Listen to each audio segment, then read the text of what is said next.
Assalamualaikum warahmatullahi wabarakatuh. Mengawali perkuliahan kita berdoa dulu, ya, berdoa di dalam hati, dipersilakan.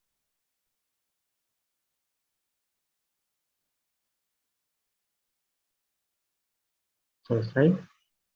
Baik. Apa kabar teman-teman teknik lingkungan? Semoga semuanya dalam keadaan sehat ya. Kita melanjutkan pertemuan kita ya. Mohon maaf kemarin di pertemuan keempat saya tidak bisa hadir dikarenakan sakit ya. Semoga teman-teman bisa selalu dalam keadaan sehat. Nah, untuk materi pertemuan 5 kita ini adalah terkait dengan bioindikator. Bioindikator ini eh, sudah pernah kita singgung sebetulnya dalam beberapa tugas ya. Eh, Anda juga sudah pernah membahas, bahkan ada beberapa pertanyaan yang mengarah contoh-contoh bioindikator. Baik, pada pertemuan kini atau pertemuan kali ini ada beberapa poin yang akan saya sampaikan. Untuk pertemuan kita bahas untuk dua materi terakhir, yaitu tipe bioindikator dan kriteria makhluk hidup sebagai bioindikator, akan saya sampaikan di pertemuan pengganti. Baik, kita mulai. Ya, bahwa saat ini bahkan kondisinya semakin meningkat begitu. Apa itu senyawa kimia ya? Banyak pabrik-pabrik atau industri-industri yang tanpa sadar, baik sadar ataupun tidak, ya, sudah memberikan kontribusi dengan meningkatnya polutan-polutan berbahaya. Di sini dikatakan bahwa banyak senyawa kimia yang berpotensi berbahaya, ya, yang berasal dari aktivitas manusia, sebagaimana telah diuraikan pada pertemuan sebelumnya, ya. Dalam konteks ini, banyak ilmuwan yang telah menunjukkan minat yang semakin besar dalam deteksi, pengetahuan, dan pengendalian agen lingkungan yang bertanggung jawab terjadinya permasalahan kesehatan manusia dan permasalahan keberlanjutan ekosistem. Pemantauan jenis dan jumlah zat polutan yang termasuk lingkungan adalah pekerjaan yang melelahkan dan menyita energi besar, terutama karena sifatnya yang kompleks dan biaya besar dalam identifikasi bahan kimia. Ya, bagaimana tidak ya, industri-industri semakin meningkat, tetapi kesadaran terkait dengan lingkungan hanya sebatas pada wacana. Ya, banyak program-program yang diusung ya, baik itu oleh pemerintah, ya, mungkin uh, sebagian sudah terrealisasi, tapi kebanyakan pada faktanya banyak sekali industri yang saat ini sudah mulai berkembang, ya, jumlahnya semakin banyak, tapi tidak diimbangi dengan proses preventif ya terkait dengan senyawa-senyawa kimia yang hadir yang kemudian bisa berbahaya begitu. Ya, sehingga uh, uh, apa namanya, kondisi lingkungan jadi semakin mengkhawatirkan begitu. Sebetulnya banyak banyak upaya yang bisa kita lakukan, hanya karena sekali lagi biaya yang cukup besar begitu, itu akhirnya membuat berpikir dua kali. Anda bisa bayangkan pengolahan limbah IPAL itu biayanya sangat mahal. Sampai di Bandung, contohnya di daerah yang ada industri Astor di sana itu, saya agak lupa daerahnya. Di situ ada satu tempat yang memang khusus untuk bukan satu tempat, satu industri untuk mengolah air limbah dari pabrik-pabrik sekitar. Kebetulan saya PKL di sana gitu, karena ternyata memang kalau industri sendiri membuat instalasi pengolahan air limbah itu, biayanya besar sekali. Belum lagi ada instruksi pemerintah untuk standar baku ya yang memang sudah dibakukan, tetapi memang pada faktanya di lapangan saya menemukan waktu PKL ternyata sulit terrealisasi ya. Tapi memang kalau limbah-limbahnya yang diolah oleh Ya, salah semua limbah tersebut memang hasilnya setelah dites semua parameternya memang sudah standar. Yang ingin saya katakan, pertama peningkatan industri ini eh, sejalan dengan bahan kimia yang rentan ya untuk ber, berkontribusi terkait dengan meningkatnya polutan ya, polusi udara, bukan hanya polusi udara, polusi air begitu ya. Artinya berpotensi untuk berkontribusi terhadap pencemaran lingkungan. Hal ini idealnya memang diimbangi dengan upaya preventif atau pencegahan terkait hal itu. Namun karena biayanya sangat besar dan sangat melelahkan, hal ini menjadi tantangan tersendiri. Nah, penerapan teknik biologi untuk dalam pendekatan ekosistem itu sangat potensial ya, dan sudah saatnya, bukan sudah saatnya, sudah banyak dilakukan. Ya, ya, ini gambaran bahwa polusi dan polutan ini menjadi sesuatu yang bisa kita berikan informasinya melalui bioindikator. Sini ada katak, gambarannya ada cacing dan beberapa hewan yang potensial untuk dijadikan sebagai indikator terjadinya sebuah perubahan. Nah, meskipun sebenarnya banyak metode analitik yang dapat dilakukan, ya, mengumpulkan sampel yang cukup dan pada waktu yang tepat dan terus menjadi kendala besar dan upaya evaluasi adanya kerusakan. Selain itu, penentuan zat terisolasi melalui analisis kimia tradisional melalui aplikasi lingkungan yang terbatas karena tidak dapat mendeteksi dampak eh, pada organisme dan tidak menggambarkan interaksi yang mungkin antara zat adiktif serta ketersediaan hayati. Jadi pada slide ini ingin mengatakan bahwa senyawa kimia sekarang jumlahnya dalam cukup banyak. Ya, kemudian kalau mereka sudah terbuang, misalnya sudah mencemari lingkungan, kadang kita tidak sadar ya kalau tidak ada yang memberitahu. Sementara kalau misalnya kita lakukan identifikasi, misalnya di lapangan, misalnya ada sebuah pabrik, kemudian karena tidak ada indikator awalnya, eh, kita lakukan pengujian masing-masing, misalnya perairannya kita ambil, kita cek senyawa kimianya apakah ada yang berbahaya atau tidak pada perairan tersebut, itu kan biayanya mahal, sehingga memang banyak sekali yang tidak aware akhirnya. Nah, lewat pendekatan bioindikator ini, hal itu bisa kita antisipasi, begitu. Sehingga ini bisa memberikan kontribusi yang baik buat lingkungan.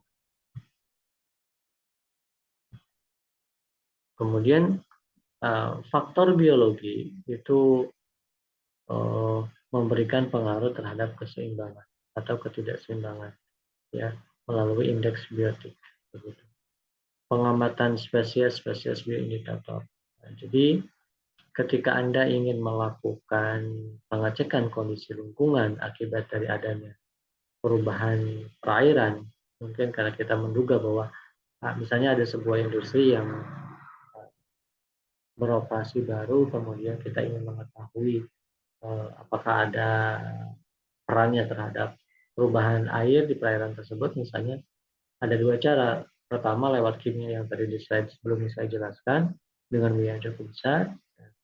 Tapi ada juga yang bisa kita lakukan lewat dengan faktor biologis. Nah, ini juga bisa melalui proses melihat keseimbangan dan ketidakseimbangan oleh faktor-faktor biotik yang ada di sana. Nah, yaitu salah satunya dengan melakukan pengamatan spesies-spesies bioindikator. Misalnya kayak Macrogygentos, kemudian juga hewan-hewan yang lain yang itu bisa memberikan gambaran terkait dengan perubahan. Nah, di sini ada definisi bioindikator ya. Saya bacakan. Dibatasi sebagai spesies yang bereaksi terhadap efek antropogenik lingkungan. Bioindikator menunjukkan sensitivitas dan atau toleransi terhadap kondisi lingkungan sehingga memungkinkan untuk digunakan sebagai alat penilai kondisi lingkungan. Jelas ya. Kemudian ada juga yang menyebutkan bahwa spesies atau kelompok spesies yang dapat mencerminkan keadaan lingkungan abiotik atau biotik mewakili dampak perubahan lingkungan pada habitat, komunitas, atau ekosistem, dan indikator keragaman taksa atau keseluruhan atau seluruh keragaman dalam suatu area. Atau juga yang menyebutkan ini Sutiono, Sutarto, dan Triatmojo itu mengatakan bahwa kelompok atau komunitas organisme yang saling berhubungan, yang keberadaannya atau perilakunya sangat erat berhubungan dengan kondisi lingkungan tertentu sehingga dapat digunakan sebagai satu petunjuk kualitas lingkungan atau uji kuantitatif. Bioindikator adalah makhluk yang diamati penampakannya untuk dipakai sebagai petunjuk tentang keadaan kondisi lingkungan dan sumber daya pada habitat. Selain itu, bioindikator mampu mencerminkan kualitas suatu lingkungan atau dapat memberikan gambaran situasi ekologi menurut Julian Tara tahun 2011. Di tahun 2016, Winardi mengatakan bahwa bioindikator memandang bahwa kelompok organisme adalah saling terkait di mana kehadiran atau ketidakhadiran dan atau tingkah lakunya sangat erat terkait dengan status lingkungan tertentu sehingga dapat digunakan sebagai indikator. Kalau kita simpulkan bahwa suatu organisme yang dapat memberikan respon, memberikan indikasi, peringatan, dan juga representasi, refleksi, dan informasi atau bahan untuk suatu ekosistem disebut dengan bioindikator. Atau dalam bahasa sederhananya, bioindikator adalah bio itu makhluk, indikator itu adalah indikasi gitu ya. Jadi keberadaan makhluk hidup itu ya atau tingkah laku makhluk hidup itu mencerminkan keadaan lingkungan. Nah, itu ya indikator. Jadi tingkah laku ataupun keberadaan dan ketidakberadaan makhluk hidup di suatu wilayah atau di suatu lingkungan ya itu menggambarkan keadaan lingkungan. Ya, mudah-mudahan sangat jelas ini. Nah, teman-teman ya. Bioindikator harus mampu memberikan gambaran status lingkungan dan atau kondisi biotik, ya, mengindikasikan dampak perubahan habitat, perubahan komunitas atau ekosistem, atau menggambarkan keragaman kelompok takson atau keragaman dalam suatu daerah yang diamati. Ya, misalnya siput di sini planaria, begitu. Siput dan planaria merupakan contoh hewan yang peka pencemaran. Nah, sungai yang mengandung siput air dan pada menunjukkan sungai tersebut mengalami pencemaran. Sebaliknya, cacing merah atau tubifax merupakan cacing yang tahan hidup bahkan berkembang baik di lingkungan yang kaya bahan organik. Meskipun spesies hewan yang lain telah mati, gitu ya. Ini berarti keberadaan cacing tersebut juga indikator adalah adanya pencemaran. Organisme yang dapat dijadikan petunjuk pencemaran dikenal dengan indikator biologis. Ya, indikator biologis.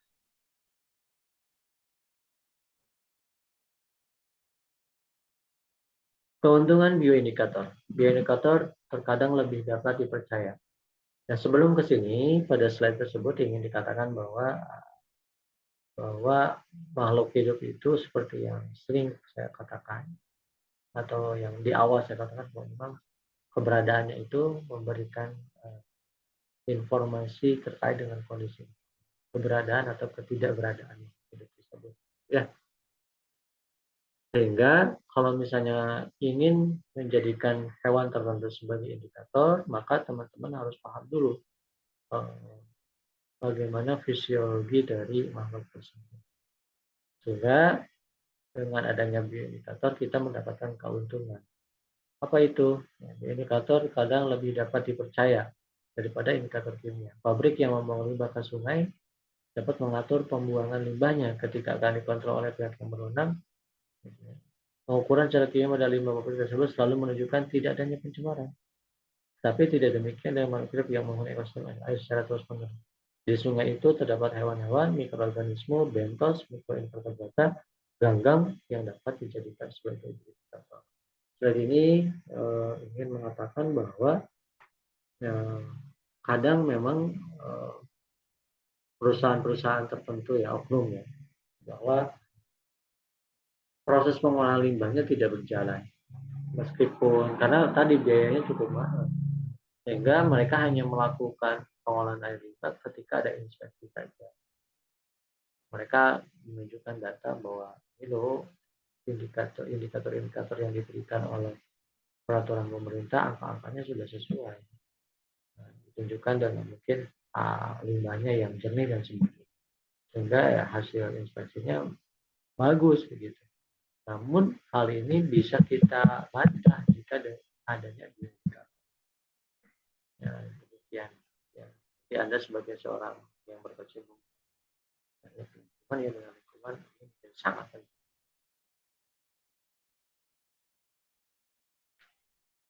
Kemudian respon organisme terhadap pencemaran. Bioindikator. Teori dan aplikasi dalam biomonitoring. Ada ROWI, ya. Menurut Kiyoshi dan Braga tahun 2010, ini ada beberapa indikator yang bisa kita gunakan, ya. Bisa kita di sini ada molekular, subcellular, cellular, tissue, systematic, ya, sistemik, organ, organisme, populasi, komunitas, ekosistem, ini sebagai indikator. Nah, ini bisa dijadikan, kalau molekular ini seperti yang sebelumnya sudah saya jelaskan, dia sebagai biomarker atau biopenanda. Jadi ini erat kaitan dengan makhluk hidup, ya. Nah, bahwa menurut Kuniyoshi dan organisme dalam habitatnya secara konstan mendapat pengaruh oleh berbagai polutan. Polutan sangat mungkin berinteraksi dengan kehidupan organisme, ya, mendukung sesuatu yang abnormal, dan hal itu mungkin dari tingkat molekuler sampai konsekuensi serius terhadap lingkungan pada ekosistem.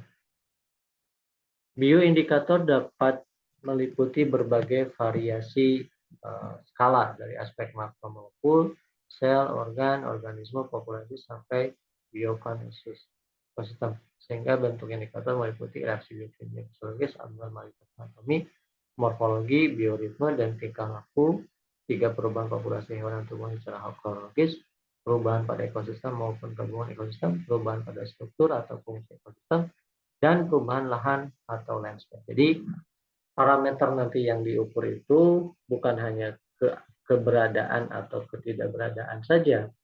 Jadi kalau nanti kalian menjadikan suatu hewan sebagai indikator adanya perubahan lingkungan, maka juga kita harus baiknya itu dilakukan secara komprehensif, dari mulai selulernya, jaringannya, ya, kemudian organ-organnya. Dikhawatirkan ada pengaruh yang berlebih di situ, sehingga informasinya akan komprehensif. Terlebih berkaitan dengan keberadaan dia, apakah terjadi perubahan jumlah populasi dan sebagainya. Begitu. Ini adalah terakhir, ya, sebelum masuk ke yang lain, ke yang minggu depan. Hubungan antara parameter lingkungan dengan parameter biologis. Parameter lingkungan itu saling mendukung dengan parameter biologis. Ada hubungan kausatif dengan parameter atau penyebab, ya. Jadi lingkungan itu menyebabkan terjadinya perubahan pada aspek biologis. Nah, sehingga parameter biologis bisa digunakan sebagai indikator parameter. Ini sangat penting. Nah, demikian yang bisa saya sampaikan untuk pertemuan kita di hari ini. Sampai bertemu di pertemuan yang lain. Ya, jika ada yang ingin ditanyakan, silahkan bertanya di kolom komentar. Kolom komentar juga menjadi indikasi atau indikator Anda mendengarkan penerangan saya atau tidak. Nanti kalau ada pertanyaan langsung di kolom chat, sekaligus ke indikasi keberadaan Anda atau aktivitas Anda dalam proses perkuliahan ini. Jawaban akan saya sampaikan di kolom komentar juga jika ada. Demikian. Assalamualaikum warahmatullahi wabarakatuh.